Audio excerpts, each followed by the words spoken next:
Recibimos aquí en el Observador TV a la doctora Raquel Peirahue. Ella es médica especialista en el uso problemático de drogas y también asesora de la Secretaría Nacional de Drogas y del IRCA. ¿Cómo estás, Raquel? Muy buenas tardes, bienvenida. Bien, muchas gracias por esta invitación, por llevar a la población información. Es la posibilidad que tenemos de que la ley se acompañe como se debe y es comprendiendo tanto al cannabis y sus usos como a la propia regulación. Así que gracias a ustedes. Está bueno hablar del tema porque hay también como muchos fantasmas y mucha desinformación, ¿no? Sí, a pesar de que durante todo el proceso mientras se estaba discutiendo en el Parlamento, desde Regulación Responsable, que soy miembro de esa plataforma, hicimos una campaña en medios muy intensa. Pero creo que hay muchos mitos de muchos años, de toda la vida. Desarticular los mitos y modificar una cultura es un proceso, no es un momento. Bien. Estamos de acuerdo. ¿Cómo viene siendo ese trabajo hoy en día ya con la ley en marcha? Muy bien, Uruguay responde como responde frente a todo. Uruguay fue un país, por eso decíamos que no tenía sentido todo aquel terrorismo pseudocientífico que se desplegó. Uruguay ha salido siempre de sus procesos como es nuestra cultura, de una manera sensata, pacífica, educada. Desde que salió la ley, la prensa mundial estaba en Uruguay, hasta República Popular China. Y todos me comentaban lo mismo, pero uno llegaba y pensaba que iba a encontrar a todo el mundo desmadrado, drogándose en la calle. Esos son los mitos. Igual que en el año 71 se decía que si se votaba a la izquierda se nos iban a llevar a los nenes y toda esta historia. Hay toda una cantidad de construcciones que inventan, no sé qué valor tienen porque quedan desacreditados en el tiempo. Y la gente tiene miedo y es normal, pero cuando la gente ve que, bueno, hemos regulado y no cambió nada, no solo no cambió nada, sino que yo creo que hay mucha más conciencia en este momento, sobre todo entre los usuarios. Hay más pedido de información para un uso seguro, no abusivo. Es como que levantar el velo de la prohibición también habilita a que el control no sea solamente un legal, sino que sea cultural. Claro, que la se cultura pone el tema sobre sea la mesa propia, exactamente.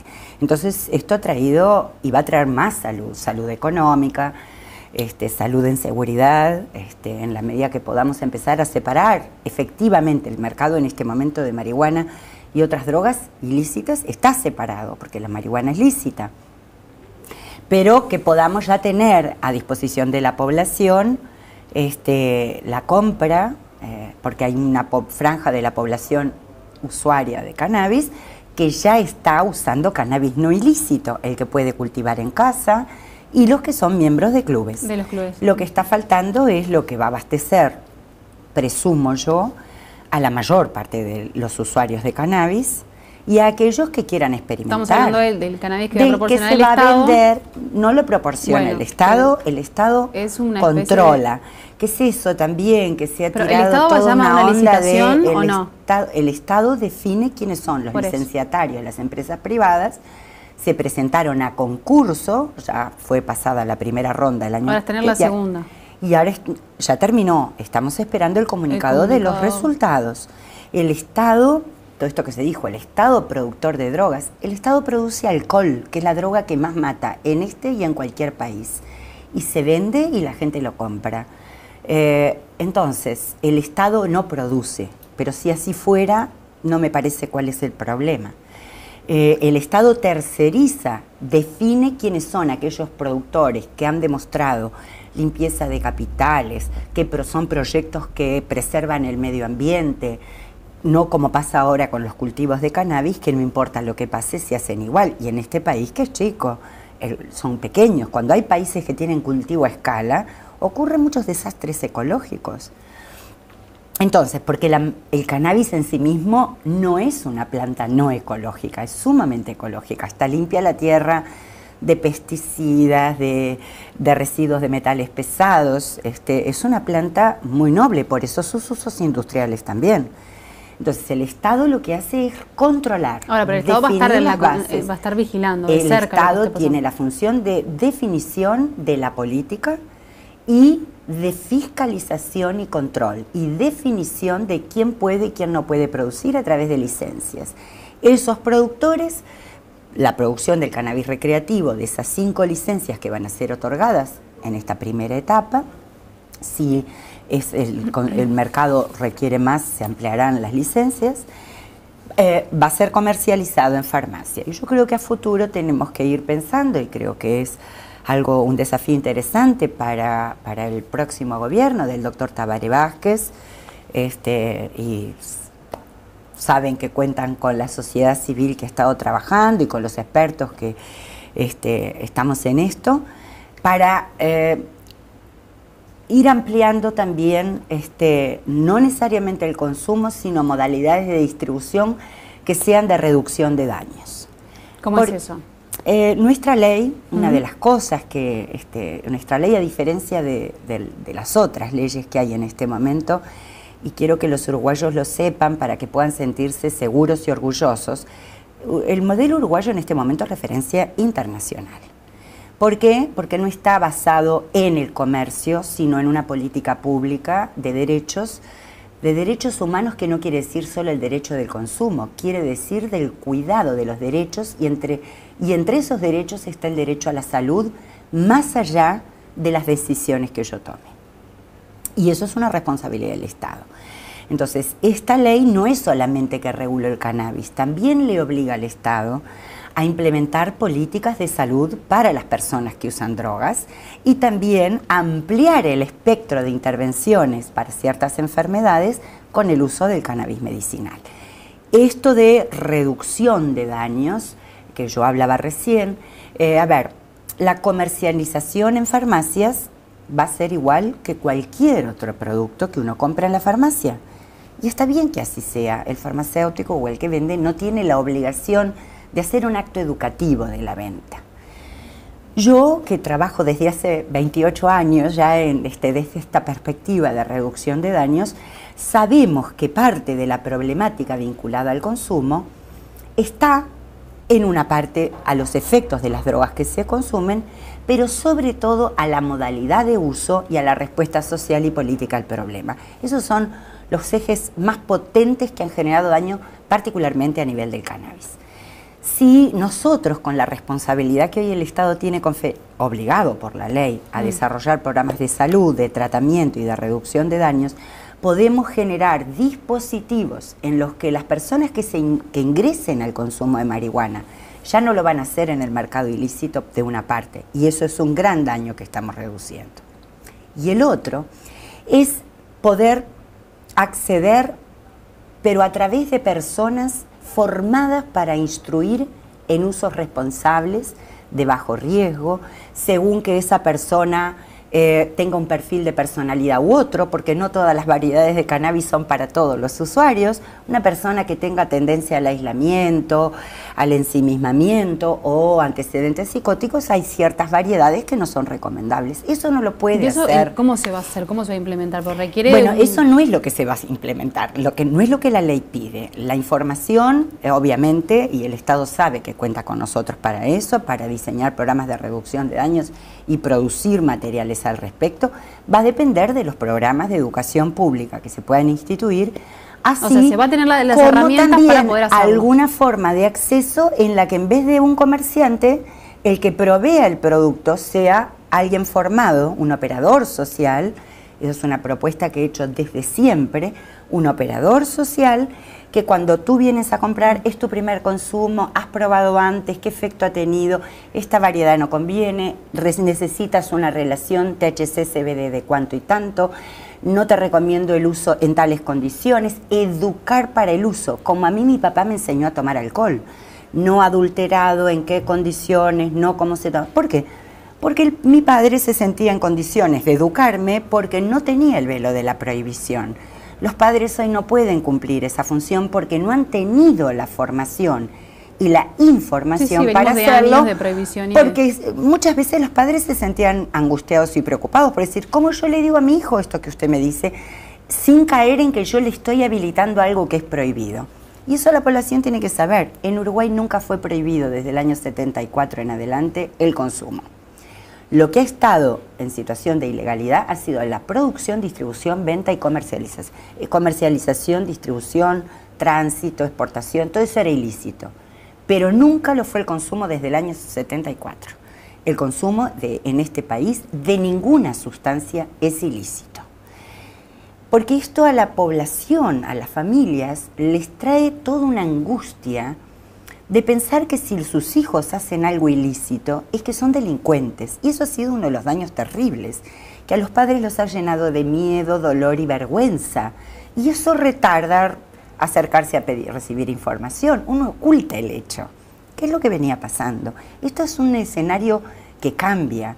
Y de hecho, increíblemente, cada vez más, supongo, porque bueno, la gente me identifica con la cara visible desde el punto de vista médico de todo este proceso, me dicen, bueno, a vos no te consultarán jamás por marihuana. Es al revés.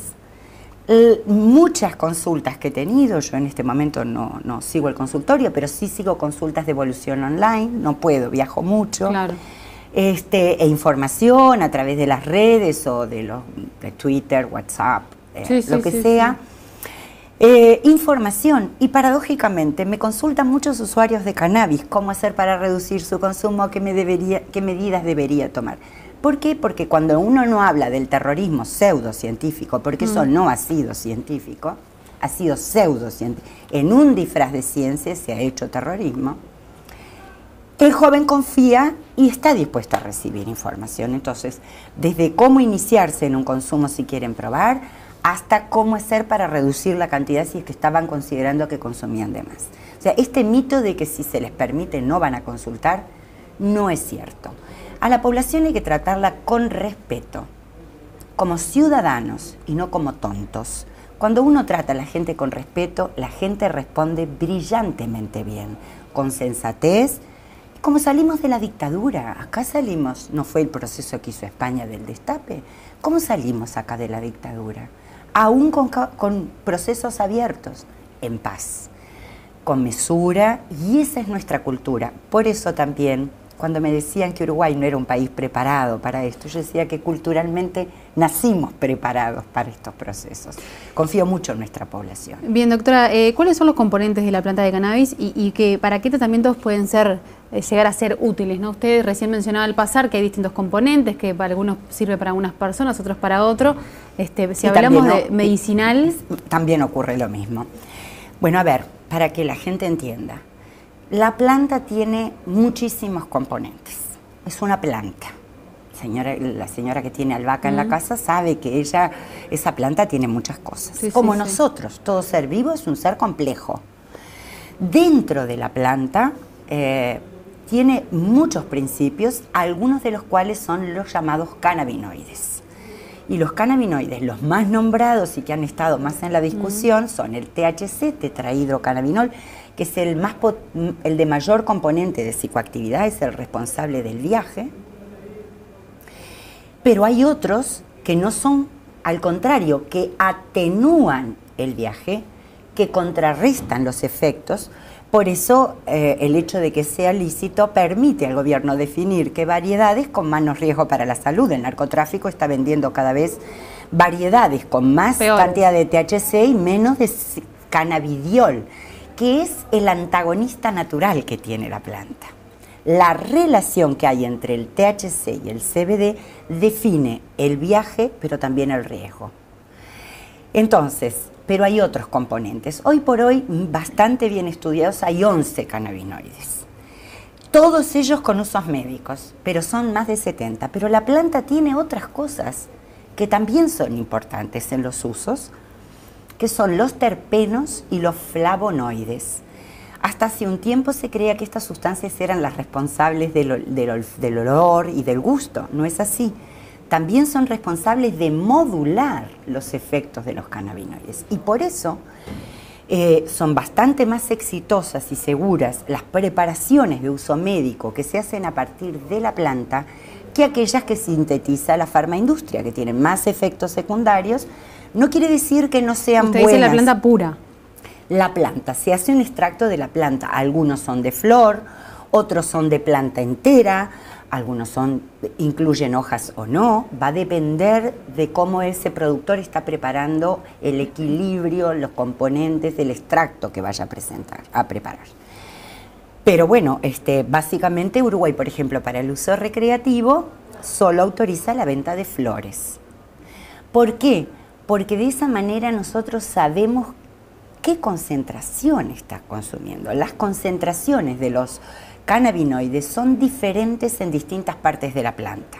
Podemos decir que de arriba hacia abajo, más cantidad en la flor, menos en la hoja y menos en el tallo.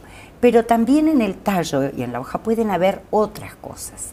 Pero si nosotros sabemos que la flor tiene tanto y cuanto, tantos gramos de flor, podemos saber cuánto está consumiendo esa persona. Como verán, se tiene un mayor no control. hay improvisación en esta. Sí, sí, sí. Pero podemos dosificarlo, mientras si está todo entreverado, como pasa con el prensado paraguayo, no, Imposible. y menos que está lleno de adulterantes.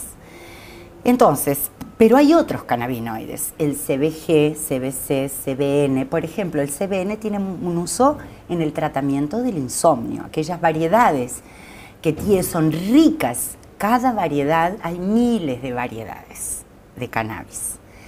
Y dentro de esas variedades hay algunas que tienen más de un tipo de cannabinoides que otras. El CBN, por ejemplo, es muy bueno para aquellas variedades ricas en CBN, para el sueño, para el problema de insomnio. Y la Facultad de Medicina está haciendo estudios preclínicos para ver cuáles serían aquellas variedades que demuestran ser más eficaces. Uruguay se está preparando, produciendo un conocimiento que el mundo no pudo preparar por la propia ilegalidad. Como ustedes saben, por un lado los políticos exigen evidencias para regular, para legalizar, y de otra parte no te dan los permisos para investigar. Claro. Uruguay de esta no manera solo, vamos a tener también no solo un da camino los recorrido permisos, importante. Exacto. Y otra vez Uruguay, como en su mejor época de la Academia Uruguaya, produciendo conocimiento para el mundo. Entonces, esto posiciona y mueve la Academia a la producción de nuevos conocimientos, pero no solamente médicos, químicos, farmacológicos, de todo tipo. Inclusive no solamente para la aplicación en medicina, sino un desarrollo de investigación agronómica. ¿Cuáles son las variedades que mejor se adaptan para la producción en Uruguay, a nuestro clima? Uruguay tiene un clima bastante adecuado para el cultivo más económico, que es el cultivo outdoor, o sea, a campo abierto, o en greenhouse, que son los invernaderos, y no necesariamente indoor. La gente tiene que saber que los cultivos indoor, que son los que la gente seguramente habrá encontrado algún hijo que adentro del placar, o estas carpas que hay, surgen como producto de la prohibición para cultivar y no tenerse que vincular al narcotráfico y producir seguro en casa. Uruguay no precisa esto y eso es mucho más caro porque requiere iluminación costosa. Uruguay tiene un costo de energía eléctrica muy alto. Sí, sí, por eso decía las películas, ¿no? Hay unas cuantas que aparecen por allí que están de moda y series que muestran ese tipo. En cambio que con invernaderos, regulando la luz simplemente con toldos, porque la planta, hay una etapa de la planta en que necesita tener 12 horas de sol y 12 de oscuridad absoluta, como un blackout.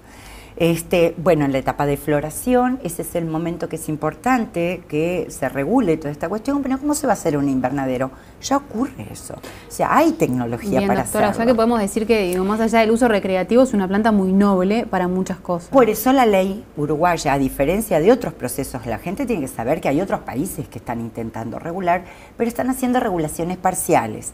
Para cannabis medicinal, como inició algunos estados de Estados Unidos, caso de Colombia, que el senador Galán, con quien también hemos intercambiado, ha presentado un proyecto de ley para regulación del cannabis medicinal. México tiene estos proyectos, Brasil acaba de sacar al cannabidiol, este componente que yo les dije que neutraliza los efectos adversos del THC, es su antagonista natural, antagonista parcial natural, pero además es el que más usos médicos tiene. O sea, la gente sí está pensando, sí, pero si para hacer un uso médico yo tengo que estar viajando. No, el THC en realidad tiene usos médicos, pero tiene 6 o 7 demostrados al presente. En cáncer, en dolor, por ejemplo, procesos inflamatorios, es importante. THC y CBD funcionan diferente como en la regulación de la inmunidad. Ambos tienen efectos sobre la inmunidad, pero su equilibrio regula. Por eso también son interesantes y dan buenos resultados en enfermedades autoinmunes, que ha fallado la regulación natural en el cuerpo y uno se autoataca, digamos, por decirlo de alguna manera. La artritis reumatoidea, lupus eritematoso sistémico, en fin. El CBD es la gran vedette de la medicina, del cannabis, de la medicina canábica. No es lo mismo, y esto quiero aclararlo a la población, y la regulación que ha hecho el Ministerio de Salud Pública recoge cabalmente este concepto. No es lo mismo el uso terapéutico, que es nada, es todo y es nada, de algo. Yo puedo tener una planta de malva en mi casa y hacer, bueno, yo qué sé, tengo una inflamación, malva, sí, o boldo, o me estoy mal de... y me hago un té, me hago una infusión. Y uno puede tener una planta de cannabis y está con alguna contractura, se prepara. Eso es el uso doméstico, pero eso no permite ni hacer una dosificación segura y eficaz, porque seguridad y eficacia en medicina son fundamentales. Por eso digo, no es lo mismo el uso terapéutico que la medicina canábica. La medicina canábica requiere, como todas las demás especialidades médicas, dosificación, monitoreo, evaluación. Y si pensamos que los usos legitimados al presente por la investigación científica de los cannabinoides son todas enfermedades bastante severas, graves, esto no puede quedar en manos de cualquiera, ni de cualquier manera. Una cosa es que yo vaya a la herboristería y bueno, coadyuve, pero eso no es un tratamiento médico. Un tratamiento médico requiere dosificaciones, evaluación, monitoreo, evaluar interacciones, porque hay interacciones. Bien, y en este sentido, que es muy importante, ¿los médicos están preparados para hacer un manejo de cannabis medicinal? No, creo que no. De hecho, con mucha honestidad, el SMU se ha manifestado que bueno, es una etapa de un gran desafío. Hace un tiempo manifestaron que hay desconocimiento. Pero me parece honesto que así lo digan, pero es que la prohibición no permitió nada. Y recién ahora es como una salida del closet. Claro. Yo digo que salida del green. En este caso es una salida del desmorrugador. Pero bueno, es una salida. Ahora la prohibición no está. Podemos pensar con una libertad que nunca se debió haber perdido, que es la libertad que nos confiere la ciencia. La ciencia no es moral ni es política. Puede producir información para las políticas, como este es el caso, creo que es un precioso ejemplo, pero no es moral y mucho menos no es libre. Sí, sí. Uno tiene que poder separar. Ejemplos. Exactamente. Pero bueno, esto ha sido un beneficio. Ahora los médicos están inquietos, preguntan, se empiezan a involucrar en proyectos de investigación, a diseñlos, a buscar líneas de investigación. Bien, de acuerdo a sus especialidades. ¿Hay alguna idea de dar alguna especie de capacitación? Bueno, el SMU ha hablado de su necesidad de capacitarse. Vamos a ver cómo ellos se dan como gremio, cómo se dan su forma de su proyecto de formación. También Julio Calzada ha hablado de que el Estado va... A mí lo único que me preocuparía es que sigamos con el estilo de información que rigió durante la prohibición o en las primeras etapas de la legalización, que es la sensibilización. Esto no le va a dar herramientas al médico. El médico necesita lo que nosotros llamamos entrenamiento. O sea, aulas, clases claro, en las que un especialista como un Mark Wehrendollor, un Alan Shackelford de medicina interna, etcétera, los que estamos haciendo tratamientos, yo personalmente estoy haciendo tratamientos, no soy neuróloga, pero sí manejo bastante bien los cannabinoides, sobre todo en algunas enfermedades, en la epilepsia refractaria. Hay protocolos de tratamiento. Por un lado están los protocolos de investigación, eso es una cosa. Pero también hay pautas de tratamiento. ¿Cuál es la dosificación necesaria? ¿Cómo se gradúa? ¿Qué hay que ver que tenga interacción con qué otros medicamentos que pueda estar tomando la persona? En general, por ejemplo, los cannabinoides no deben prescribirse. No es un problema de no prescribirlos con las benzodiazepinas, los barbitúricos, porque los barbitúricos y las benzodiazepinas se empiezan a acumular, no se metabolizan tanto. Entonces hay que estar atentos para ir reduciendo la dosis, que eso es una de las maravillas que tienen los cannabinoides. Permiten reducir las dosis de sustancias mucho más peligrosas que los propios cannabinoides. Tal es el caso con muchos de los opiáceos que se usan para el tratamiento del dolor crónico. Pueden bajarse las dosis a menos de la mitad, y eso sí son medicación de riesgo. Y en ese sentido, esto ¿cómo decirlo? ¿Cómo le cae a la industria farmacéutica? No sé, pero yo como Estado no la voy a consultar, porque los intereses de la política... no va contra los intereses de la y farmacia. Seguramente vaya contra sus intereses, y eso es un problema de la farmaindustria, no es del gobierno. El gobierno tiene la responsabilidad de velar por la seguridad, el bienestar y la salud de su pueblo. Y si la farmaindustria está dispuesta a acompañar saludablemente este proceso, bienvenidos. Y si va a competir malamente, y yo creo que no va a estar bueno, pero claro que se va a afectar de alguna manera. ¿Por qué? Y porque va a bajar la cantidad de venta de algunos de los medicamentos. Si yo estoy diciendo que un tratamiento con meperidina, con morfina, pueden bajarse las dosis a la mitad, baja el mercado de morfina, y acá hay mucho dolor crónico, de la metadona lo mismo, hay mucho dolor crónico, eso es en todas partes del mundo. El dolor crónico es una patología, es un síntoma muy difundido que remite a distintas patologías. Va a bajar. Los analgésicos comunes, en la artritis reumatoidea, a veces ni siquiera es necesario vaporizar cannabinoides, sino que a veces simplemente con el uso local, a través de pomadas, pads, en las articulaciones, en dolor, alivian. Y bueno, también va a haber menos consumo de los otros analgésicos no esteroideos, por ejemplo, ¿no? Entonces, claro que va a haber una modificación del mercado, pero las políticas públicas no pueden quedar definidos por los intereses de los mercados, de las empresas comerciales. Esperamos que se sumen saludablemente al proceso. ¿Algún laboratorio se ha manifestado molesto, preocupado o se ha interesado por formar parte? En todo caso, yo no tengo información, pero hay laboratorios que están produciendo el Sativex, por ejemplo. GW Pharmaceutical es un laboratorio del Reino Unido, que es el único que tiene permitido el cultivo de cannabis, y a partir de eso no es lo mismo que, por ejemplo, lo que hace el Sativex, Epidiolex. El marinol sí es un cannabinoide sintético, porque están los cannabinoides naturales, pero también hay cannabinoides sintéticos, que son los que más efectos secundarios tienen, sobre todo los de tráfico ilícito. También se están vendiendo de tráfico ilícito cannabinoides sintéticos. Pero la eficacia y seguridad y tolerancia, el confort que tienen las personas que usan los extractos de planta entera, subjetivamente es comparativamente mayor que el uso del Sativex. Eso no quiere decir que el Sativex no sea bueno tenerlo en el mercado. Es muy costoso, es carísimo, como todo lo que procede de la farmaindustria, por los procesos que tienen que pasar para las habilitaciones, de alguna manera quedan compensados en los precios. Entonces, el Sativex, para que la gente lo entienda, no es sintético y tampoco es natural. Es un preparado artificial a partir de cannabinoides sintéticos.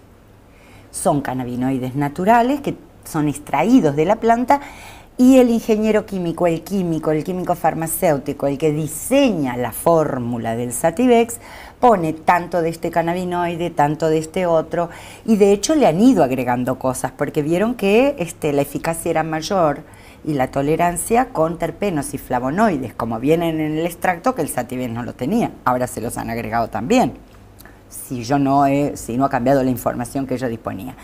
El Epidiolex, según su nombre, es una marca registrada para el tratamiento de la epilepsia. Todo esto es infinitamente más caro, y en la industria canábica, que también se produce con calidad farmacéutica. Porque la gente, una cosa son los chamanes y los growers, que ahora todos somos médicos canábicos, ahora todos prescribimos y todos le decimos, no, tomate esto, fumate aquello. No, yo por lo menos no convengo con ese estilo.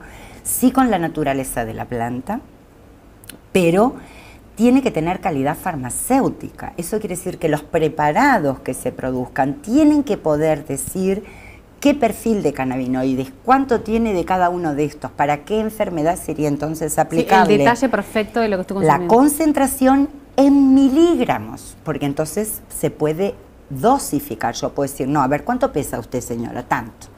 Bueno, usted tiene que comenzar con una dosificación de tantos miligramos por kilo de peso, lo que usted corresponde que tome 1 mililitro de esa concentración. Y además que eso está atestado de calidad farmacéutica, que no tenga adulterantes, que no tenga contaminantes, que no tenga aflatoxina, que no tenga derivados de, como es este caso, de derivados de hongos, que no tenga residuos de pesticidas, como está pasando con algunos productos que se le están vendiendo. Son lícitos, pero son de producción industrial, no tienen control de calidad médica y tienen contaminantes de pesticidas y metales pesados. Eso en Uruguay no va a ocurrir, porque la regulación que definió el Ministerio de Salud Pública muy correctamente exige que esa producción sea hecha de determinada manera y va a ser testada antes de que pueda ser circular, de manera que se pueda proteger el uso. O sea, que sea de origen natural no quiere decir que no tenga calidad farmacéutica.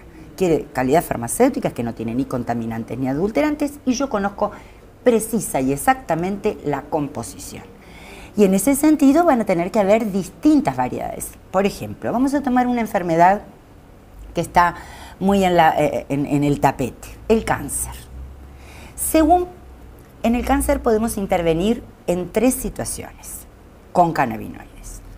Una es con el acompañamiento en las etapas terminales, mejorando la sensación de confort y bienestar. Sí, esa última calidad de vida. Exactamente, en tanto posible, que no solamente alivia al paciente, sino que a la familia evita vivir con esa angustia que acompaña a su ser querido en sus últimos momentos. Alivia, ¿por qué? Porque uno ve que no está padeciendo. No nos olvidemos que en ese caso tenemos que usar preparados que tengan THC. ¿Por qué? Porque así como usamos a veces morfina en esas etapas, que produce una percepción más agradable de la realidad, de la sensación corporal, además que tiene un potente efecto analgésico. Eso es un uso. El otro uso es el acompañamiento de la quimioterapia. Sabemos que la quimioterapia es necesaria y salva muchas vidas. La gente no tiene por qué renunciar, pero es frecuente que uno escuche que la gente dice: ay, doctora, yo no puedo seguir con esto, no lo tolero más, son 3 días que no trabajo, paso con náuseas, vómitos, no vuelvo a comer, no como por 2 días.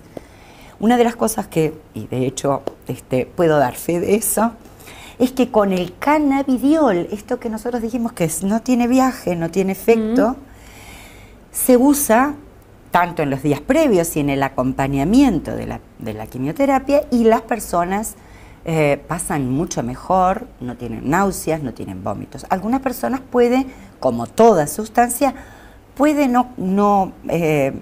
los cannabinoides tienen efectos adversos. Si uno se puede intoxicar con agua, se puede intoxicar con cualquier cosa, convengamos. Pero lo interesante es que son efectos adversos de moderados a leves.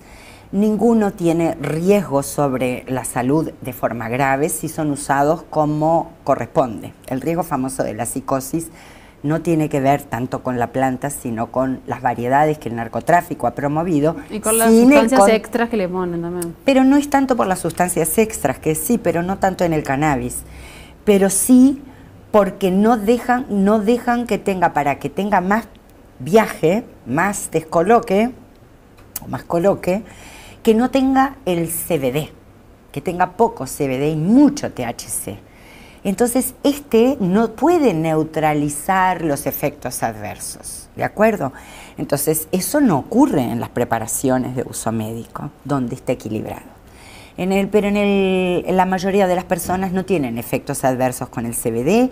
A veces lo único que les pasa es que se les cae el pelo, pero no tienen intolerancia alimentaria, se alimentan bien. Que una persona con cáncer es importante que esté bien alimentada. Sí. Entonces no tiene náuseas, no tiene vómitos, pasa mejor, hay un estado de bienestar general. Y el tercer uso en cáncer es en el tratamiento del cáncer, como coadyuvante. La ciencia aún no está en condiciones de decir si podría ser un quimioterápico aislado, solo, sin el resto de la quimioterapia. Yo creo que el estado del arte actual no permite hacer esa aseveración de que solo con cannabinoides podríamos tratar la enfermedad. Habrá casos, sí, cómo no. Algunos casos que hay remisiones solo con cannabinoides, pero eso es anecdótico, todavía no lo tenemos comprobado científicamente. En esos casos requiere de THC y de CBD, básicamente en una relación 1 a 1, pero no sacando el resto del tratamiento, sino como acompañamiento. Después de terminada la quimioterapia, uno puede seguir con este tratamiento. ¿Por qué puedo hablar de esto? De las enfermedades neurodegenerativas, esclerosis múltiple, Parkinson, esclerosis lateral amiotrófica, y son variedades diferentes, porque ¿qué pasa? Las variedades, las distintas variedades tienen ¿por qué son distintas? Tienen distintos perfiles de cannabinoides. Unas tienen una relación 1 a 1 THC-CBD, otras no, tienen mucho, como la que usamos en el tratamiento de los niños con epilepsia. Hay una variedad que se ha hecho famosa a través de la CNN, por ejemplo, que es este caso famoso de Charlotte Figi, que estuvo recientemente su mamá en Uruguay. La variedad Charlotte's Web, esa variedad tiene una relación de CBD-THC brutal, tan alta que está por debajo de los índices que Uruguay exige para el uso médico o el industrial, que es mucho menos del 1%. Entonces, eso da, por eso los niños van a la escuela, aprenden a hablar los que no habían podido aprenderlo, se alimentan solos, desarrollan sus destrezas y habilidades sociales, no tienen trastornos de la memoria, como suele decirse. O sea, porque no tienen los efectos del THC, ¿de acuerdo? Y se les da prácticamente, tiene que tener una pincelada de THC, porque también ellos juegan los cannabinoides, por decirlo de una manera comprensible, entre ellos, y se producen fenómenos de activación o de potenciación del CBD. Otra cosa muy importante para toda la población. Muchas veces los usuarios pesados de cannabis me dicen, bueno, entonces nosotros no vamos a tener ninguna de estas enfermedades. Puedes tener cualquiera de ellas. Porque no es preventivo. Sí es preventivo, pero no en esas concentraciones. Para no que la gente lo entienda. Exacto.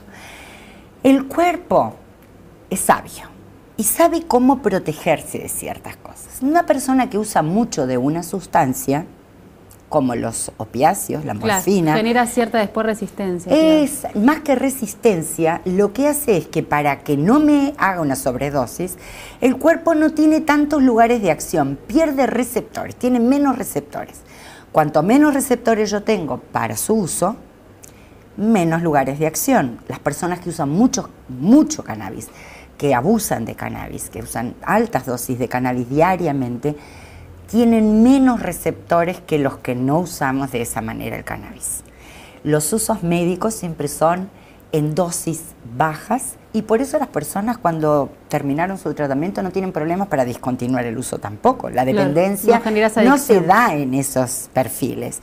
Porque además también con la cabeza que uno consume define mi consumo. Hay personas que han tomado tratamiento con opiáceos y no se hicieron dependientes. Y vaya que generan dependencia a los opiáceos. Esto es importante, siempre es pequeñas dosis. ¿Y por qué es esto? Porque cuando damos pequeñas dosis es un estímulo para el organismo para que produzca más receptores y que active la producción de nuestros propios cannabinoides. Hoy por hoy, dado que hay una amplitud tan grande de enfermedades en las que se dice, ¿pero qué es esto? ¿Una panacea universal? No, pero lo que pasa es que todo el organismo, todos los órganos y sistemas, aún el cartílago, que tiene muy pocos receptores, si no ninguno, tiene receptores para cannabinoides. Entonces, por eso actúa en distintos órganos y sistemas en situación de enfermedad. Y hoy por hoy, muchos de nosotros que trabajamos en este campo, tendemos a pensar la hipótesis última de cómo se generaron todas estas enfermedades. Podríamos pensar que ha habido una falla del sistema endocannabinoide. Para que la gente lo entienda, cuando a una persona le falla su sistema de insulina, ¿qué hacemos? Le damos, además de una buena dieta, le damos insulina de fuera. Cuando falla nuestro sistema endocannabinoide, proveemos cannabinoides de fuera. Eso es medicina canábica, como es el tratamiento médico de la diabetes.